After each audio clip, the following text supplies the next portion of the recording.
tayo mga nanay, gusto natin healthy palagi ang ipapakain natin sa ating mga anak.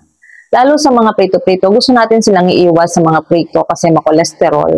Lalo sa egg, favorite nila palagi ang egg na inuulam. Kaya, mayroong rekomenda ako sa inyo, ito yung magandang gamitin. Wala talagang oil to kapag ginamit nyo. Dito ilalagay yung egg. Tatlo na to. Paglalagyan ng egg, lalagay nyo lang siya sa may kumukulong tubig sa kawali. Tapos, wala talaga. Doon na siya kusang maluluto. Papakita ko sa inyo kung paano po siya anhin sa kawali. Ayan o, maganda po yan.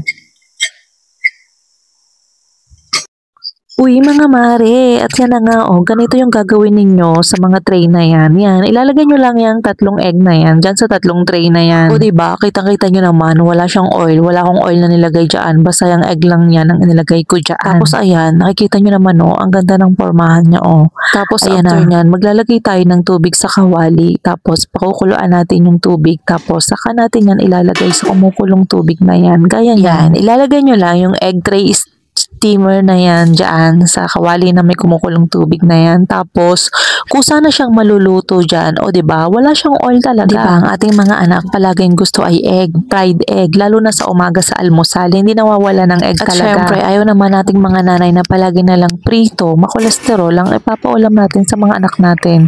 Kaya ito talaga yung maganda. At ayan na naluto na siya. Mabilis lang din naman siyang maluto dyan. Basta tatakpan nyo lang yan sa kawali na may kumukulong tubig. Tapos, mga ilang minuto lang yan, maluluto na yan na gaya niyan. O diba, walang mantika, healthy na yung egg na ipapaulam natin sa mga anak natin. Ang ganda pa sunny side up talaga, diba? After niyang maluto, tatanggalin nyo lang yan ng kutsara. Tatanggalin nyo siya dyan sa egg tray na yan. Kaya mga mare, sinasabi ko talaga sa inyo, maganda na may ganito tayo sa bahay para paglulutuan natin ng egg. Para makaiwas na rin sa prito na palaging may mantika o makolesterol yun, diba? Para sa mga anak natin. Syempre, yung health nila, pinag-iingatan din natin. Kasi tayo mga nanay, ayaw natin na sila ay magkakasakit, diba? O ayan natanggal ko na siya. At ayan, nilagay ko na siya sa plato. O diba, ang ganda. Sunny side up egg na yan. O diba mga mare.